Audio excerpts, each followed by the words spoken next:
Hello everyone, welcome back to Teachers at Double Target अभी your own platform and welcome back to another video जहाँ पे हम लोग बात कर रहे हैं बीपीएससी टीआरई 4.0 के अपकमिंग वैकेंसी की सारी डिटेल्स के बारे में। एक जो सीरियस एस्पिरेंट होता है, ठीक है, किसी भी वैकेंसी से रिलेटेड, उनको सबसे पहले क्वेश्चन जरूर आते हैं कि एग्जाम का पैटर्न क्या होगा, एम आई एलिजिबल और not, and what should be the syllabus that I should follow in order to succeed in the examination. तो ये सारी चीज़ों के बारे में बात करना चाहूँगी। सबसे पहले तो मैं आपको ये बता दूं कि अभी नया नोटिफिकेशन नहीं आया है, तो जो हमारे बेस रहने वाला है अंडरस्टैंडिंग का, वो हमारा बेस पिछले वाले नोटिफिकेशन से रिलेटेड रहने वाला है। क्या बहुत मेजर चेंजेस हो सकते हैं क्या अपकमिंग वैकेंसी में? नहीं लगता ऐसा, क्योंकि इस चीज़ के बारे में ऑब्वियसली जो अथॉरिटीज़ है उन्होंने कोई ऐसी बात नहीं करी कि that they will do a major change, ठीक है, they will introduce a major change ताकि बहुत सारे लोग एलिजिबल ना हो पाए, ऐसी कोई बात नहीं कहेगी। तो इसका मतलब बहुत ही कम चांसेस हैं कि कोई भारी भरकम चेंज देखने को मिले। तो क्या रहने वाला है आपकी वैकेंसी से सारी चीज़ें रिलेटेड? सबसे पहले स्टूडेंट्स क्वेश्चंस पूछते हैं कि मेरे पास में ये डिग्री है, कैन आई एलिजिबल? डिग्री विग्री तो ठीक है। सबसे पहले तो आपको अगर कंप्यूटर साइंस की वैकेंसी के लिए अप्रोच करना है, चाहे वो 6 to 10 की हो, चाहे वो 11 12 की हो, आपका एस्टेट का पेपर 2 जो है वो उत्तीर्ण होना चाहिए, वो आपका क्वालिफाई होना चाहिए, ठीक है। जिन लोगों के पास में एस्टेट क्वालिफाइड नहीं है, वो लोग सीधे सीधे टीआरई के लिए अवेलेबल नहीं है। ये बात हो गई। अब बात करते हैं कि कौन कौन लोग एजुकेशन क्वालिफिकेशंस अवेलेबल है, मतलब एलिजिबल है, राइट। तो अगर आपने सर्टिफिकेट ले रखा है DOE-ACC से, ठीक है, स्तर A लेवल का, ठीक है, तो आप लोग कहीं ना कहीं एलिजिबल है इस एग्जाम के लिए। उसके साथ में अगर आपने कंप्यूटर साइंस या आईटी में बीटेक करा हुआ है ना, बीटेक करा हुआ है या फिर बीई करा हुआ है, आप लोग भी एलिजिबल है। तो बीटेक वाले सभी लोग एलिजिबल हैं, कंप्यूटर साइंस या आईटी में होना चाहिए। ओके, आप लोगों ने किसी भी विश्वविद्यालय से या फिर अगेन सर्टिफिकेट ले रखा है, ठीक है, किस लेवल का?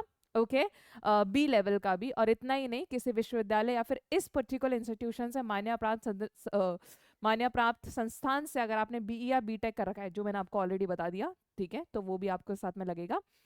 बीए बीटेक तो होता है लोगों के पास में, लेकिन उससे ज्यादा और क्वालिफिकेशंस भी होती हैं, उनके पास पोस्ट ग्रेजुएट डिप्लोमा भी होता है। आप लोग भी एलिजिबल हैं। आपने बीटेक किया है तो आप पहले ही एलिजिबल थे, उसके बाद ऊपर डिप्लोमा भी कर लिया, still you are eligible. Okay, like I said, अगर आपने कंप्यूटर साइंस में एमएससी कर रखा है, मतलब अगर आपने कुछ भी करा ग्रेजुएशन में, ठीक है, राइट, लेकिन अगर आप लोगों ने पीजी कंप्यूटर साइंस में कर लिया, एमएससी कर लिया, आप लोग एलिजिबल हैं, ठीक है। कंप्यूटर साइंस में स्नातक, ग्रेजुएशन, बीएससी करा है तो भी आप लोग एलिजिबल हैं। बीएससी वाले लोग भी एलिजिबल हैं, ठीक है। कंप्यूटर साइंस में पोस्ट ग्रेजुएट डिप्लोमा करा है, आप एलिजिबल हैं। आपके पास में लेवल बी का सर्टिफिकेट, आप एलिजिबल हैं। आपके पास में लेवल सी का सर्टिफिकेट, आप एलिजिबल हैं। आप लोगों ने एमसीए करा है 3 साल का, आप एलिजिबल हैं। बीटेक वाले एलिजिबल हैं, बीएससी वाले एलिजिबल हैं, एमएससी वाले एलिजिबल हैं, पोस्ट ग्रेजुएट डिप्लोमा वाले एलिजिबल हैं, ठीक है, राइट। ओके, एमसीए वाले एलिजिबल हैं, ठीक है। A B and C level के कोर्सेज वाले लोग भी एलिजिबल हैं। तो बेसिकली आपके पास में कंप्यूटर साइंस की कोई तो डिग्री हो, सर्टिफिकेट्स हो, कुछ तो हो, ठीक है, आप लोग एलिजिबल है। तो एलिजिबिलिटी इन्होंने इतनी भयंकर रखी है ना कि जितने भी कंप्यूटर साइंस के लोग हैं सब लोग एलिजिबल हो पाए। सो आई थिंक इससे आपको बहुत क्लैरिटी मिल जाएगी कि वेदर यू आर एलिजिबल और नॉट। ओके, चलिए जी। लास्ट नोटिफिकेशन में साफ साफ बोला गया था कि जो बीएड है उसकी योग्यता अनिवार्य नहीं है। हमें ऐसी कोई एक्सपेक्टेशन नहीं है अपकमिंग नोटिफिकेशन में कि भाई वो बीएड को अनिवार्य कर दे। सो बीएड की भी कोई जरूरत नहीं पड़ेगी। ओके, अब कंप्यूटर साइंस का क्या सीन है, कंप्यूटर साइंस में किस तरीके से क्वेश्चन पूछे जाएंगे, ठीक है, ये हमें जानना कहीं ना कहीं जरूरी है, ठीक है। आपको ये जानना है कि आपका जो पेपर आएगा ना वो 3 पार्ट में आएगा। Okay, part 1, part 2 and part 3। Part 1 30 questions, part 2 40 questions, part 3 80 questions, total 150, ठीक है, 2.5 घंटे में करने होंगे, नंबर भी 150 होंगे। अभी पार्ट 1 पार्ट 2 पार्ट 3 क्या है? पार्ट 1 में आएगा इंग्लिश और कोई दूसरी लैंग्वेज, हिंदी चूज कर लो, उर्दू चूज कर लो, बांग्ला चूज कर लो, ठीक है। इस लैंग्वेज वाले पोर्शन में कम से कम 30% नंबर लाने पड़ेंगे, ठीक है, राइट। तो आप समझ गए, पार्ट 1 आपके कितने नंबर का है? 30 नंबर का। तो 30 नंबर का 30% क्या होता है? 9 नंबर। 9 नंबर आने चाहिए भाई, आने ही चाहिए, ठीक है। Part 2 is related to your general knowledge, right, your maths, your reasoning and all of that, ठीक है, your general aptitude, I would say general knowledge, right, जिसमें आप लोग के राष्ट्रीय जो हमारा फ्रीडम स्ट्रगल है वो सब, ठीक है, वो सब आएगा। Part 3 is concern with us, ये हमारे कंप्यूटर साइंस के बारे में पूछा जाएगा। जो 80 नंबर के क्वेश्चंस आएंगे वो आएंगे हमारे पास में कंप्यूटर साइंस फील्ड से, कंप्यूटर साइंस, ठीक है। मैंने ऑलरेडी बता दिया आपको कि भाग 1 जो होगा वो क्वालिफाई होगा, बाकी के जो दोनों भाग है उसमें आपको बहुत बढ़िया नंबर लाने होंगे इन ऑर्डर टू सक्सीड। पिछले वाले नोटिफिकेशन के अनुसार कोई भी गलत उत्तर पे नेगेटिव मार्किंग नहीं है, तो नेगेटिव मार्किंग अभी भी होने के चांसेस नहीं है। तो 80 के 80 क्वेश्चंस हमारे कंप्यूटर साइंस के आपको भरने, ठीक है, गलत होने के चांस करना है आपको, फुल ऑन अटेम्प्ट करना है, ठीक है। वेरी लेस चांसेस कि नेगेटिव मार्किंग आपकी रिवाइज हो, कि नेगेटिव मार्किंग हो जाए, ठीक है, फिर भी देखते हैं। अब लास्टली बात कर लेते हैं सिलेबस की, ठीक है, पता चल गया हम लोग एलिजिबल हैं, ये भी पता चल गया कि एग्जामिनेशन पैटर्न क्या रहने वाला है, but what will be the syllabus. Syllabus में उन्होंने लिखा है कि syllabus will be inspired from SCERTs and NCERTs, ठीक है। अब एनसीईआरटीज में तो पाइथन आता है, डिजिटल इलेक्ट्रॉनिक्स आता है, बहुत कम चीजें आती है भाई। एनसीईआरटी में से तो सिर्फ और सिर्फ 5-6 यूनिट है। क्या 5-6 यूनिट से पेपर बना था? नहीं। अगर आप प्रीवियस ईयर का पेपर देखें खोल के तो आपको समझ में आएगा कि पेपर तो इन 5-6 यूनिट से नहीं आया, ठीक है। पेपर की इंस्पिरेशन तो भैया एस्टेट का डिटेल सिलेबस है, ठीक है। पेपर की जो इंस्पिरेशन है वो हमारा क्या है, एस्टेट का डिटेल सिलेबस है। तो सिलेबस किसको फॉलो करें? सिलेबस फॉलो करें ये एस्टेट सिलेबस, आप लोग गूगल करें, आपको एस्टेट की ये पीडीएफ मिलेंगी, इसको आपको थॉरली पढ़ना है। और सिर्फ इतना ही नहीं, इससे थोड़ा सा एडवांस पढ़ना है। आई रिपीट, इससे थोड़ा एडवांस पढ़ना है, क्योंकि बीपीएससी का इस बार का पेपर अच्छा आएगा, इतना मैं आपको बता दूं। डिजिटल इलेक्ट्रॉनिक्स आपको अपने सिलेबस में पढ़ना पड़ेगा। कंप्यूटर ऑर्गेनाइजेशन एंड आर्किटेक्चर, ठीक है, काफी चीजें यहाँ पे सेम लिखी है, वही binary number and number system and etcetera, ठीक है। डिफरेंट कोड्स के बारे में पढ़ना है। माइक्रो कंप्यूटर्स कम पढ़ना है इसके बारे में, क्योंकि कम सवाल आते हैं, लेकिन जैसे हायरार्की हो गई, लॉजिकल गेट्स हो गए, ठीक है, आपका बूलियन अलजेब्रा हो गया, के मैप्स हो गए, फ्रीक्वेंटली आस्क्ड क्वेश्चंस आते हैं। Programming and data structures, very very important unit, 10 question के आसपास यहाँ पे आप लोगों से पूछ सकते हैं। डेटा स्ट्रक्चर्स के टाइप, एल्गोरिदम क्या होता है, उसके डेफिनेशंस, एरे पढ़ना है हमें, ठीक है, हमें स्टैक पढ़ना है, हमें लिस्ट पढ़ना है, हमें लिंक लिस्ट पढ़ना है, हमें क्यू पढ़ना है, ठीक है। अब यही सारी चीजें इसके ऊपर लिखी गई हैं। हमें हैशिंग का कॉन्सेप्ट पढ़ना है, हमें इतना ही नहीं, हमें सॉर्टिंग एल्गोरिदम्स पढ़नी है, हमें ग्राफ के बारे में पढ़ना है, हमें ट्री के बारे में पढ़ना है, हमें टाइप ऑफ ट्री के बारे में पढ़ना है, ठीक है जी। एल्गोरिदम्स में देखें तो एल्गोरिदम का analysis, asymptotic analysis, different notations, big O, theta, omega, ठीक है, ये सब पढ़ना है।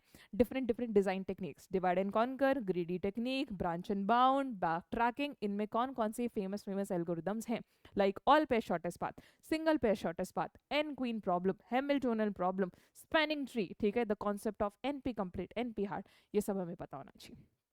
Operating system, another very important unit, very scoring also. OS क्या करता है, क्या क्या उसके फंक्शंस है, process management, file management, memory management, disc management, etcetera works, right.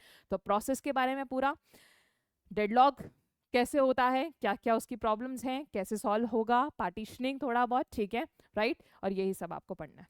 Database management system, basics of it, different 3 level architecture of it, क्या विशेषताएं हैं, क्या खास बातें हैं।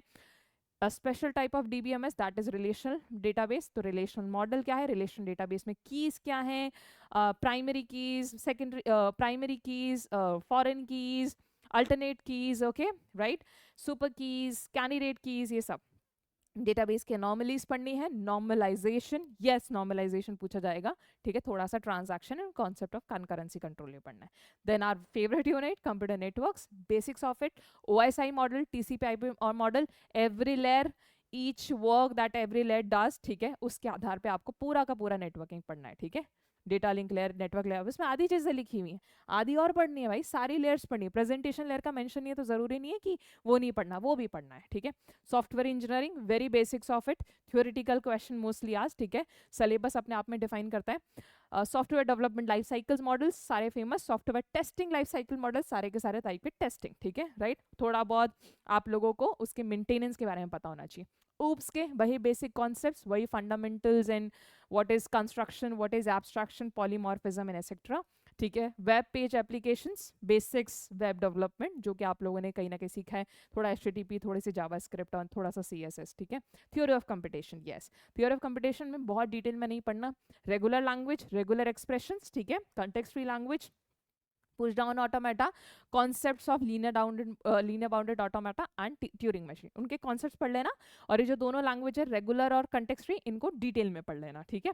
इसके बाद में you will be sorted, okay, right. Internet of things, basics, इसमें भी लेयर बेस आर्किटेक्चर है। आईओटी डिवाइसेस क्या हैं, थोड़ा सा हार्डवेयर से रिलेटेड पढ़ लिया, प्रोटोकॉल जरूर पढ़ लिया आईओटी में, ठीक है, डिफरेंट डिफरेंट प्रोटोकॉल्स हैं, ठीक है, IEEE के स्टैंडर्ड्स हैं, वेब ऑफ थिंग्स क्या है, ठीक है, जो भी टर्मिनोलॉजी है ना आईओटी में वो जरूर पढ़ना है। Then comes the your very important unit artificial intelligence, AI, types of AI, ठीक है, अलग अलग तरीके के टाइप होते हैं अलग अलग कैटेगरी में भी, ठीक है, तो वो सब पता होना चाहिए। मशीन लर्निंग के बारे में पता हो गया, ठीक है, एनएलपी के बारे में पता हो गया, रोबोटिक्स के बारे में पता हो गया, डीप लर्निंग के बारे में पता हो गया, ठीक है, what is knowledge, knowledge representation, knowledge engine, है ना, ये सब चीजें थोड़ी बहुत पता होनी चाहिए। Expert system, then e commerce basics of it, different models of e commerce, जैसे कि business B2B model, B2C model and all of that, ठीक है। देन और यूनिट है, एक और यूनिट है विच इज योर मल्टीमीडिया, ठीक है, मल्टीमीडिया में basics, okay, what is image, image के एक्सटेंशंस पता हो गए, टाइप ऑफ इमेजेस हो गया, ठीक है, वॉइस डेटा, वीडियो डेटा, ठीक है, राइट, MP3 MP4 या सोनो, थोड़ा बहुत मल्टीमीडिया, ठीक है, इन सब के बारे में पढ़ना है, ओके। इसके अलावा एक चीज यहाँ पे मेंशन नहीं है which has a very good mention in your NCERT, that is Python. मैं अब सब लोगों को रेकमेंड करूंगी कि प्लीज पाइथन भी पढ़िए, ठीक है, क्योंकि एस्टेट के सिलेबस में पाइथन नहीं है, क्योंकि एस्टेट का सिलेबस है, लेकिन आपके एनसीईआरटी में पाइथन है, तो आप एनसीईआरटी से अगर इंस्पायर होकर पढ़ रहे हैं तो आपको एनसीईआरटी के सिलेबस में पाइथन भी फॉलो करना पड़ेगा, क्योंकि भैया उन्होंने लिखा है कि एनसीईआरटी के सिलेबस को फॉलो किया जाएगा, ठीक है। चलिए, उसके बाद में एक इमेज क्राइटेरिया भी होता है कि जैसे कि आप लोगों के पुरुषों की अधिकतम आयु जो रहने वाली है 37 ईयर्स रहने वाली है, महिलाओं की 40 ईयर्स, ठीक है, बट ऑब्वियसली अगर आप रिजर्व कैटेगरी से बिलोंग करते हैं तो आपको एज रिलैक्सेशन जो गवर्नमेंट का है वो आपको मिलेगा, ठीक है, राइट। सो आप में से बहुत सारे लोग टाइम एंड अगेन पूछते हैं कि मैम सेल कब आएगी, so here it is, sale है 25 एंड 26 ऑफ जनवरी को। सेल जो है उसमें कंप्यूटर साइंस के कोर्सेज के ऊपर अप टू 80% का डिस्काउंट है। सेल अवेल करने के लिए आप लोग हमारे कॉल पे, हमारे जो नंबर्स उन पे कॉल भी कर सकते हैं इनरोलमेंट के लिए, ठीक है। तो बीपीएससी टीआरई का क्या प्राइस रहने वाला आफ्टर सेल, 1999 रहने वाला है, ठीक है। अब आप में से काफी लोग बोलेंगे 1999 तो पहले भी था, पहले था पुराने बैच का, अब हम नए बैच का एक्सेस दे रहे हैं आपको, ठीक है। काफी टाइम से तो बैच में क्लास ही नहीं हो रही है, 1 फरवरी से आपके फिर से क्लासेस शुरू होने वाली हैं बीपीएससी टीआरई 1.4 के रिस्पेक्ट में, राइट। तो यहाँ पे computer science as well as आपका जनरल पेपर, आपका लैंग्वेज सेक्शन, तीनों भाग जिसके बारे में भी मैंने डिस्कस करा, part 1, part 2 and part 3, part 1 language, part 2 general section and part 3, ठीक है। तीनों ही पार्ट आपके क्वेश्चन पेपर के इस बैच में कवर होंगे with the individual test series, with the full length test series and with everything that you need in order to succeed in your examination. हिस्सा बनिए, जल्दी से जाके डाउनलोड करिए टारगेट अभी मोबाइल एप्लीकेशन और स्टोर में जाके फटाफट इसका हिस्सा बनिए, इससे पहले कि और ये मैं बता दूं, आपकी मेरी जिम्मेदारी बनती है आपको बताने की कि ये जो सेल है ये सिर्फ और सिर्फ इन्हीं 2 दिन के लिए है, इसके बाद में ये सेल एक्सटेंड नहीं हो पाएगी, ओके। तो I see you all in the live sessions and already मैं यूट्यूब पे एक सीरीज रन कर रही हूँ जहाँ पे मैं बीपीएससी टीआरई 4.0 की क्वेश्चंस लेके आती हूँ एक्सपेक्टेड आप लोग के सामने, तो आप वो क्वेश्चंस को भी देख के you can understand the level of content that we are like dealing with, okay, right. So चलिए, आप लोगों से मिलती हूँ लाइव सेशंस में, तब तक ध्यान रखिएगा एंड आपको अगर ये वीडियो हेल्पफुल लगा हो तो लाइक ज़रूर करिएगा। Thank you so much, take care, happy learning.